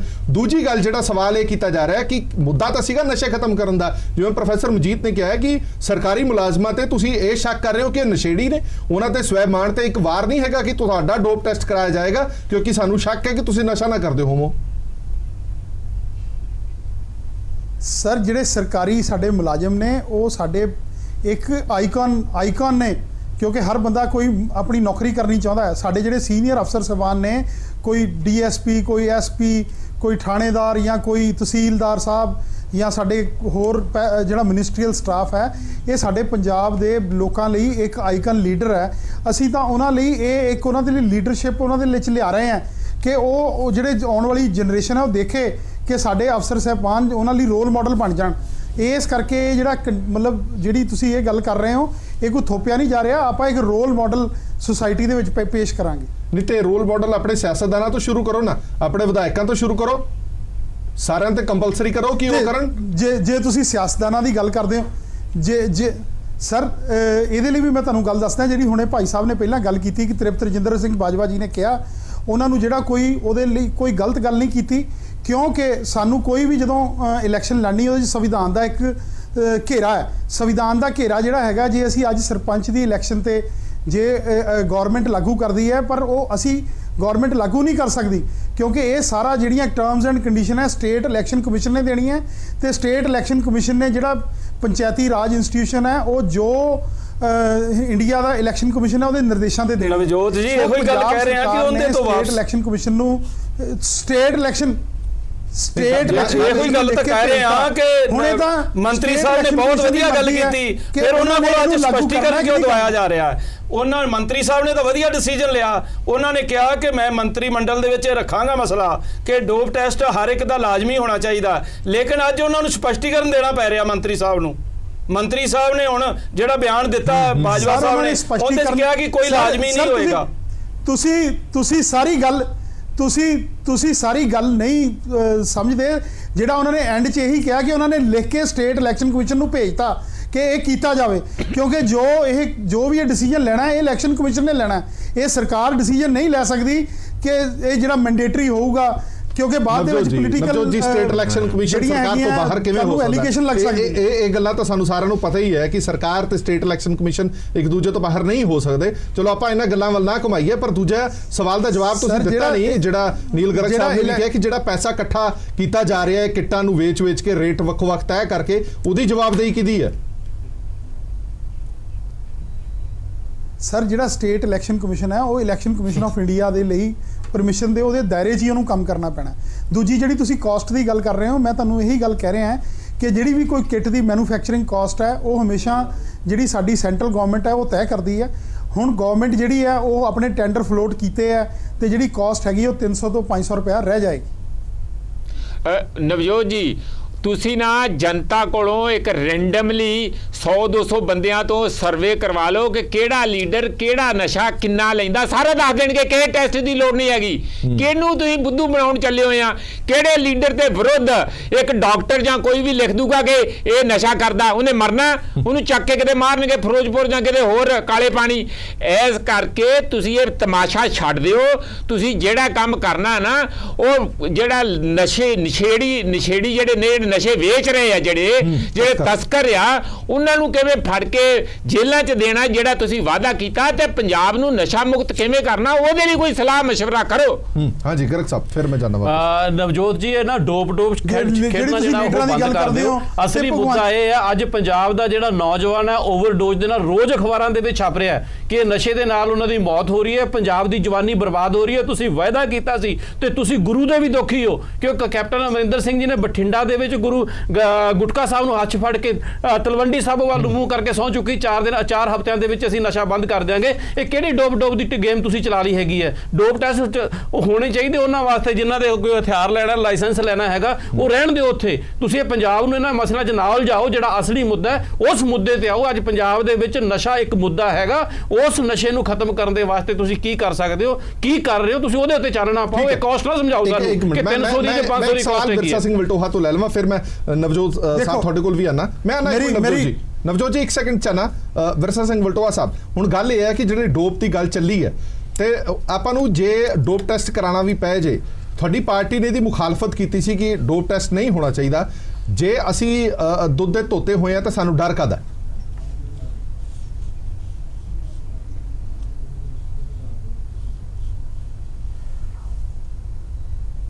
ਦੇਖੋ ਹਰਪ੍ਰੀਤ ਜੀ, ਡੋਪ ਟੈਸਟ ਦਾ ਡਰ ਕਿਸੇ ਨੂੰ ਵੀ ਨਹੀਂ ਗਾ ਜੀ। ਡੋਪ ਟੈਸਟ ਦਾ ਜਦੋਂ ਇਹ ਸਾਰਾ ਕੁਝ ਪ੍ਰਤੱਖ ਹੈ ਕਿ ਜੇ ਡੋਪ ਟੈਸਟ ਦਾ ਉੱਥੇ ਫਾਇਦਾ ਜਿੱਥੇ ਅਚਾਨਕ ਕੀਤਾ ਜਾਵੇ। ਜਿਹੜਾ ਗਿਣ ਮਿਥ ਕੇ ਡੋਪ ਟੈਸਟ ਹੋਣਾ ਆ, ਇਹ ਤੇ ਇੱਕ ਤਰ੍ਹਾਂ ਦਾ ਡਰਾਮਾ ਆ। ਅਸੀਂ ਤਾਂ ਉਸ ਤੋਂ ਗੱਲ ਕੀਤੀ ਸੀ ਵੀ ਇਹਦਾ ਪੰਜਾਬ ਨੂੰ, ਸਮੁੱਚੇ ਪੰਜਾਬ ਨੂੰ ਜਾਂ ਨਸ਼ੇ ਦੇ ਜਿਹੜਾ ਰੋਕਣ ਦੀ ਗੱਲ ਚੱਲਦੀ, ਉਹਦੇ 'ਚ ਫਾਇਦਾ ਕੀ ਹੈ? ਸਾਨੂੰ ਤਾਂ ਕੋਈ ਇਤਰਾਜ਼ ਨਹੀਂ ਗਾ। ਔਰ ਦੂਸਰੀ ਗੱਲ ਜਿਹੜੀ ਤੁਸੀਂ ਗੱਲ ਕਰ ਰਹੇ ਜੇ ਨਾ ਕਿ 13 ਲੱਖ ਕਮਾਈ ਕੀਤੀ ਹੈ, 13 ਲੱਖ ਤੇ ਇੱਕ ਜ਼ਿਲ੍ਹੇ 'ਚੋਂ ਕੀਤੀ ਹੈ, ਕਿਸੇ 'ਚੋਂ 10 ਲੱਖ, ਕਿਸੇ 'ਚੋਂ 5 ਲੱਖ, ਕਿਸੇ 'ਚੋਂ 7 ਲੱਖ, ਇਹ ਵੱਖ-ਵੱਖ ਜ਼ਿਲ੍ਹਿਆਂ 'ਚੋਂ ਕਮਾਈ ਹੈ। ਇੱਕ ਜ਼ਿਲ੍ਹੇ 'ਚੋਂ ਕੱਢੇ 'ਚੋਂ 13 ਲੱਖ ਤੋਂ ਉੱਤੇ ਹੋ ਗਈ ਕਮਾਈ।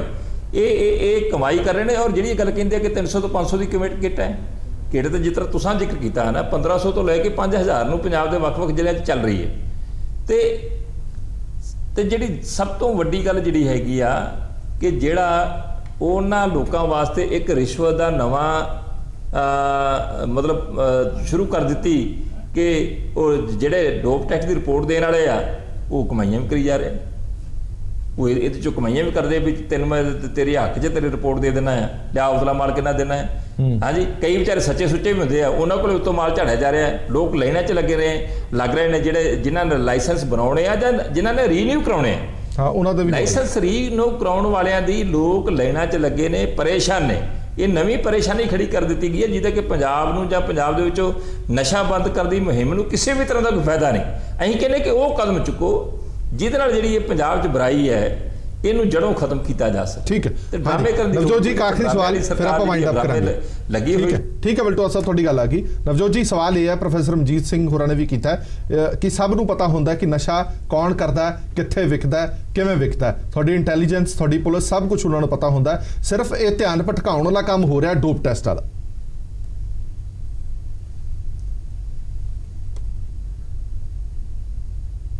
ਬੜਾ ਮਤਲਬ ਇਸ ਸਟੇਟਮੈਂਟ ਤੋਂ ਸੋਚ ਰਿਹਾ ਕਿ ਇਦਾਂ ਜੇ ਸਾਰਾ ਕੁਝ ਪਤਾ ਹੋਵੇ, ਜੇ ਤੁਹਾਨੂੰ ਵੀ ਪਤਾ ਹੋਵੇ, ਸਾਰਿਆਂ ਨੂੰ ਪਤਾ ਹੋਵੇ ਤੇ ਕੰਮ ਹੋਵੇ ਕਿਉਂ।